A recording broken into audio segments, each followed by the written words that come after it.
Before we get to the video, YouTube, in their infinite wisdom, have decided to demonetize this channel for some reason. So if you'd like us to continue producing these videos, and if you're enjoying them, please do follow the link in the description, go over to lotus.com, sign up for £5 a month, support us, so we can keep doing what we're doing. Thanks. Hello there. I'm going to be talking about something that actually surprised me today, and that is that a Labour MP has admitted that the government doesn't run this country and the politicians need to take back control. But the interesting thing is not the latter part. Obviously, an MP for the party in power wants more power. That's not surprising whatsoever. Those parts we're going to pretty much ignore because we all know that people in power want more power. That's not interesting. Everyone understands this.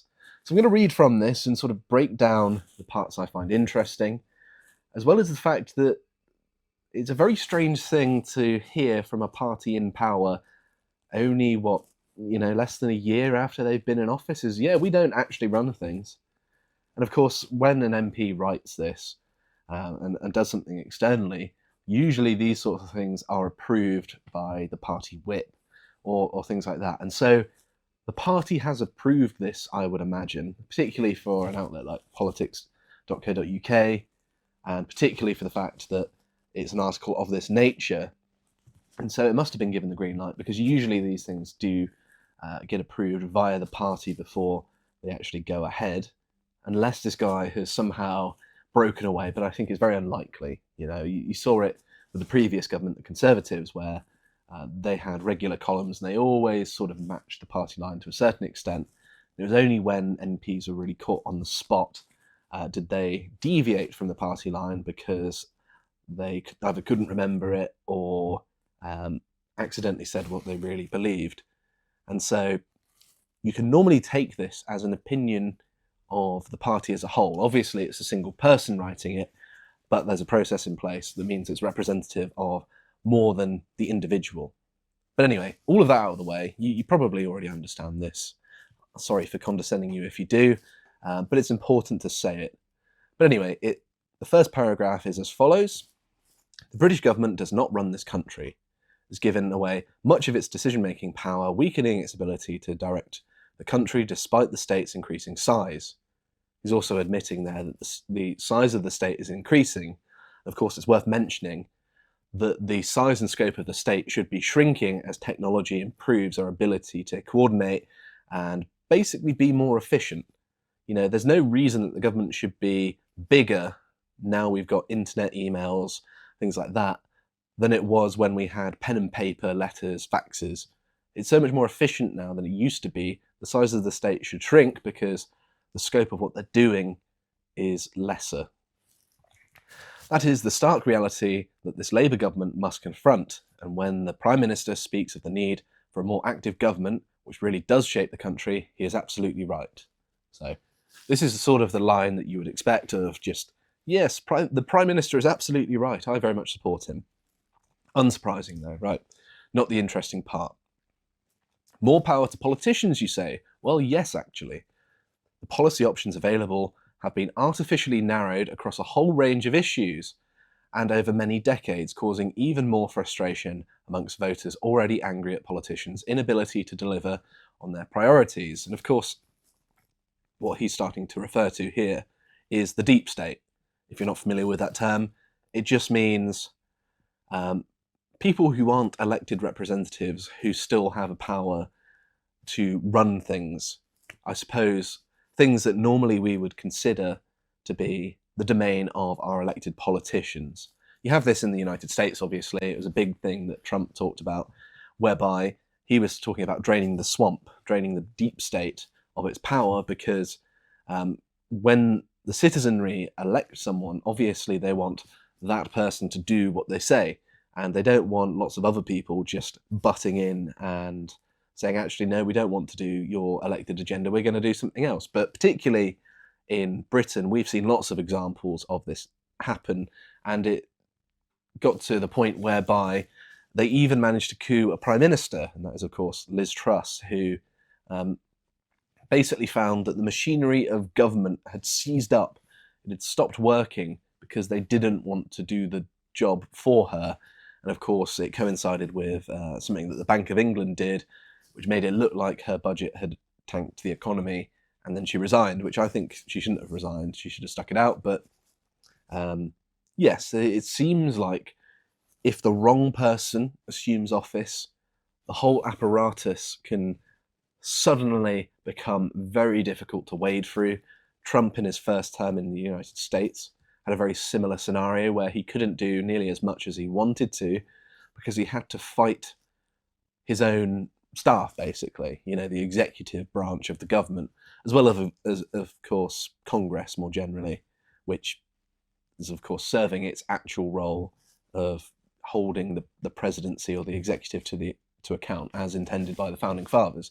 So that part isn't so much objectionable. But it carries on to say, the NHS is a good example of this. The idea that the creation of NHS England could ever depoliticise the health service is absurd. It's basically a way of moving things away from politicians. NHS England is creating a sort of additional body. The government was always accountable for the performance of the NHS, so why give decision-making power away?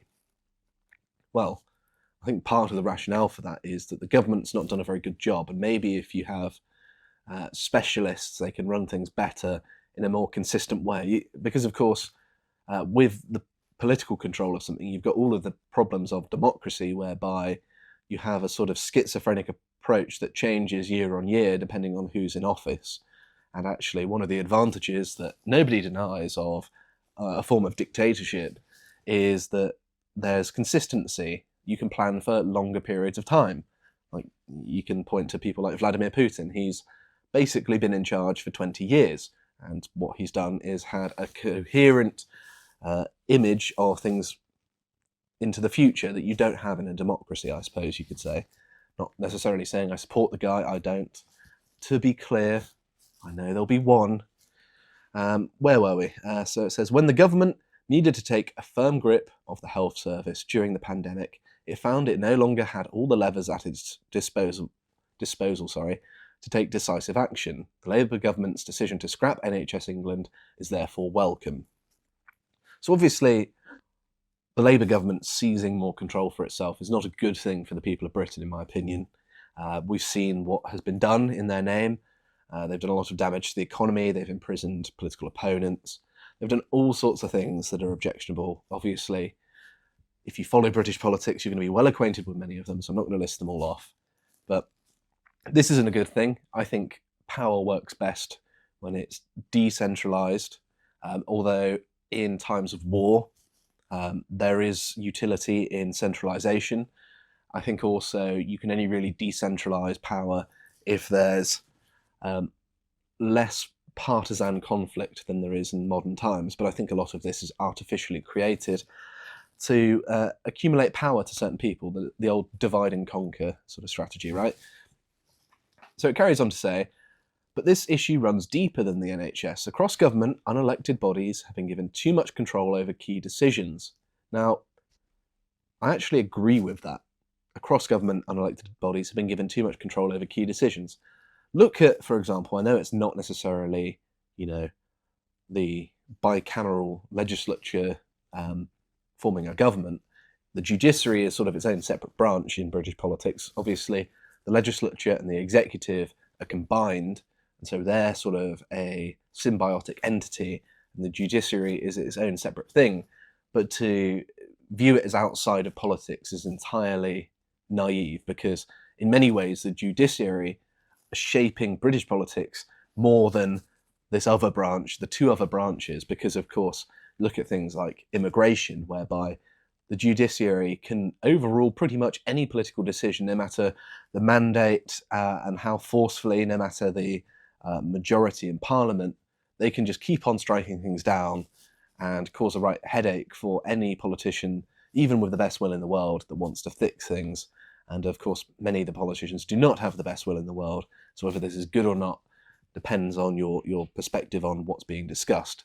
But even so, it's a way in which you make politics a little bit less efficient, because they're having to have this back and forth.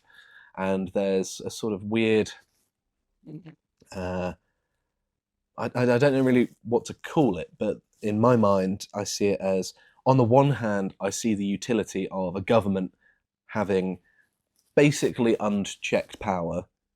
And obviously I'm quite libertarian, so instinctually I don't like that. But at least there's an argument to say they can have a coherent agenda that they can push through and it makes sense, and perhaps you can plan further on into the future. Whereas I also see the fact that the Labour Party has this really large majority, and I don't want to see them having this kind of power. So the fact that deep state exists and it's causing headaches for the Labour Party, which in many ways the deep state has been set up to serve them in the first place, the fact they're sort of tripping over their own rake is good. So I'm sort of conflicted. On the one hand, I can see the benefits for someone I agree with having more power and not being prevented by these unelected bodies. But on the other hand, it's kind of good that it's happening now because it's clearly causing some problems, although not to the same degree as perhaps another party if they are in charge, for the Labour Party. So it carries on to say, the NHS is a good example of this. The idea of the, I was reading that one, wasn't it? We have a planning system which makes big infrastructure projects near impossible to deliver. I don't think the government should be involved in that sort of thing.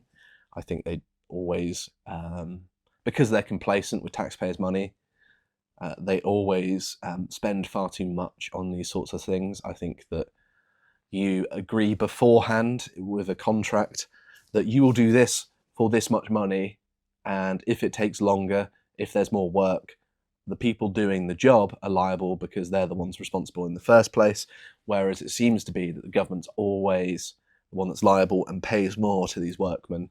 But it's just one of those problems. It's one of the things that is a problem between government-run things and private institutions, is there's an incentive to be as efficient as possible for private institutions because that's profit and that benefits the people doing it, whereas it doesn't matter to a politician if they're spending more and more of our tax money because no one holds them accountable to the degree that they should. I think most government spending is an abomination, and it's, they're stealing from the population and frittering it away on wasting projects that we're forced, which we are really, to pay for. But it carries on to say, we have blah, blah, blah, blah. While the stifling effect of judicial review has become so pervasive across the public sector that government struggles to get anything done. To be fair, he's bringing up the judiciary there, which I brought up earlier, and that's a fair point. Things are getting in the way of getting stuff done. That's undeniable. I'm glad that it's the Labour Party that are struggling with this at the minute, but we can't carry on like this as a country, I don't think. So it carries on to say, there's a visual glitch on the screen there, those who suggest we all take the politics out of a particular political issue are often well-meaning, but this approach is badly misguided. And I agree with that as well, actually, that you can't take politics out of things. Politics exists because people disagree. If you take the politics out, you're basically saying this is settled.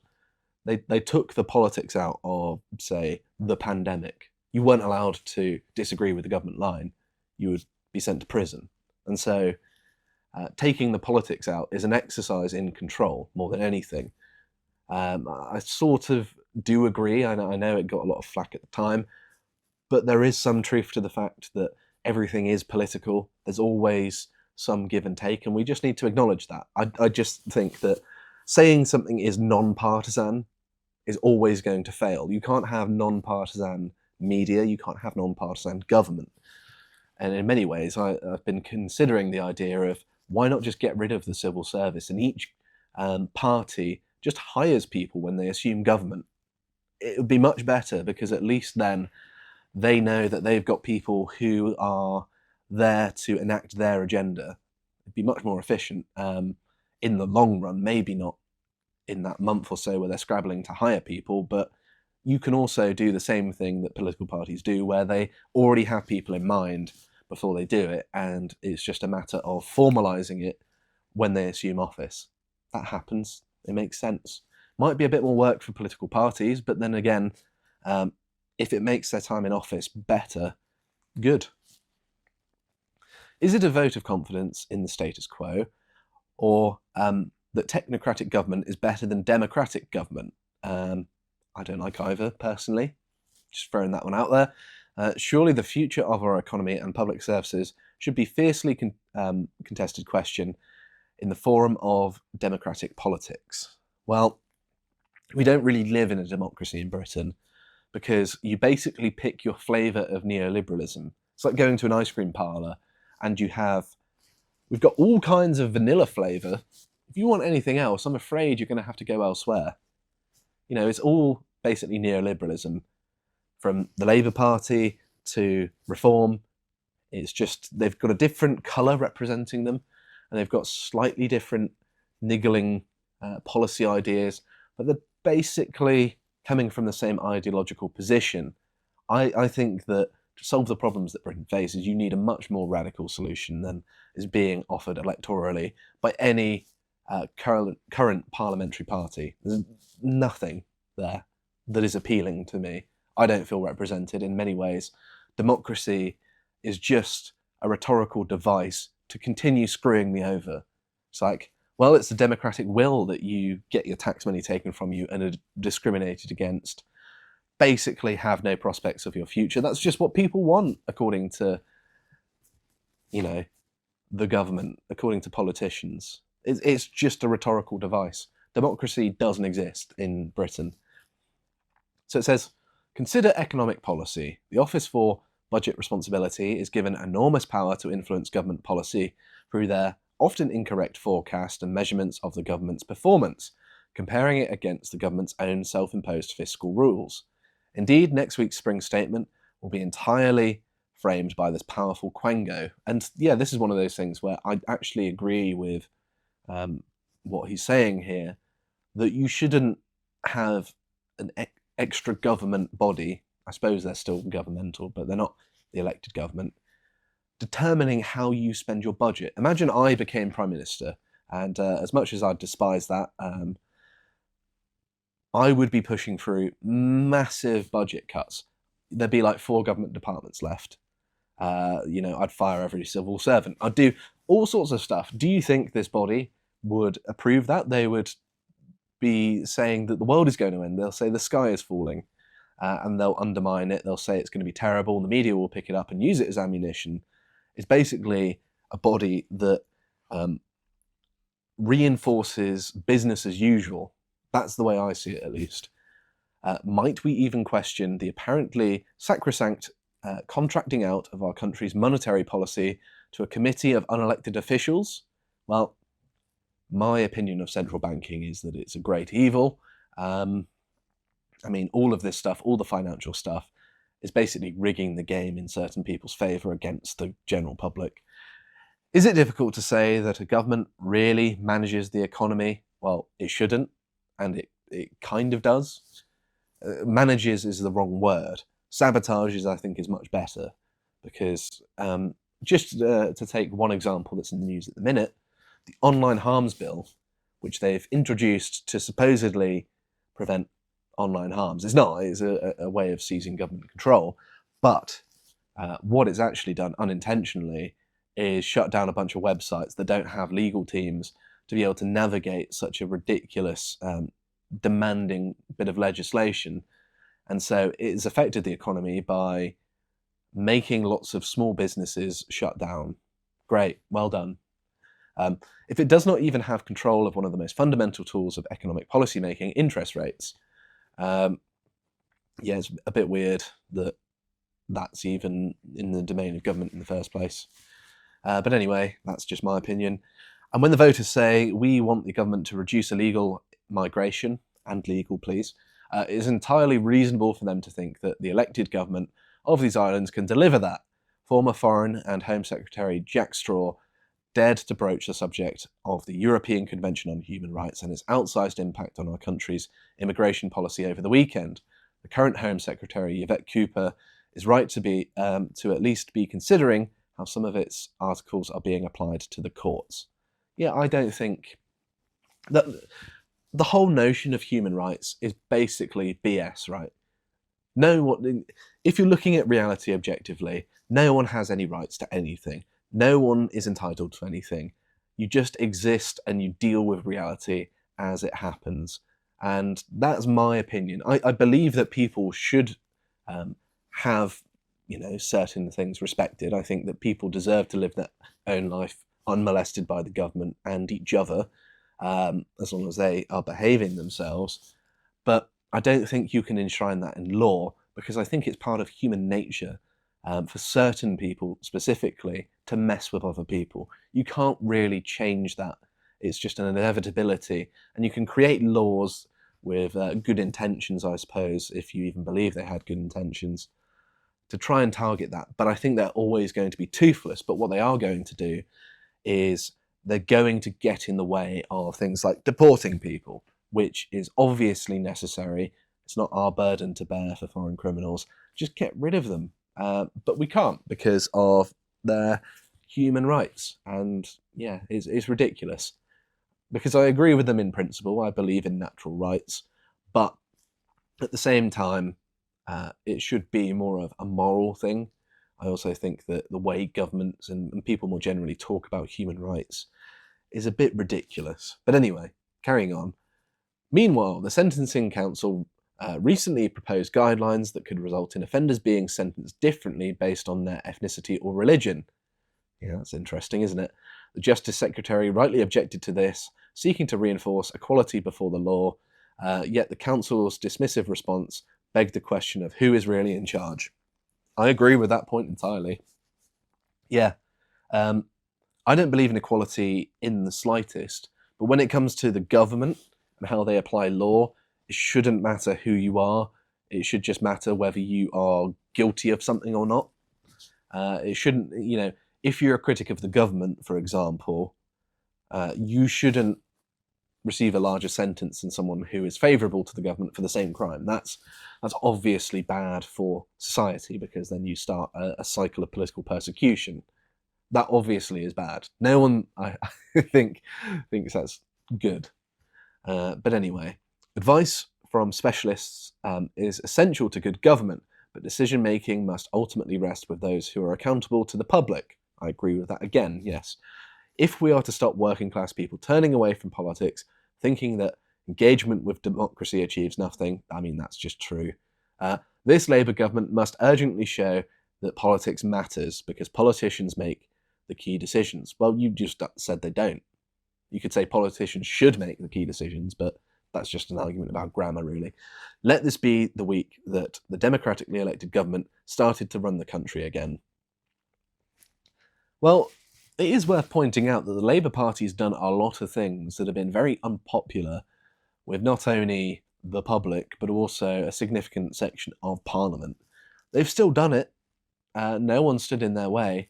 Why is that? When they cut the winter fuel allowance, which is one of those things that's very unpopular in the public consciousness, is one of the things that people bring up that the Labour Party has done. They've done a lot of awful things as well that people don't focus on, but that's one of the ones that's really stayed in the public consciousness. They were able to do that even though very few people, even the Conservatives, were saying, hey, isn't that a bit far to cut that? And of course the Conservatives, not exactly, neither conservative nor fiscally responsible, but normally they at least have performative objections to these sorts of things. But I think in this case it was actually quite genuine. They sort of expected them to make cuts to other things rather than that. But of course the Labour Party doesn't rely on the elderly to vote. But anyway, the point being here that it's very interesting that this is being said, because it is admitting that there is a so-called deep state. And of course, the reason it's being brought up here is because he wants more power for the government, which I don't think is a good thing. But it is a sort of confession that there are unelected officials that have undue influence over the direction of our country. And that's useful. And I just wanted to bring your attention to it because, of course, one article in politics.com isn't necessarily going to be national news, but I think that this is actually a very important issue that deserves a bit of light shining on it.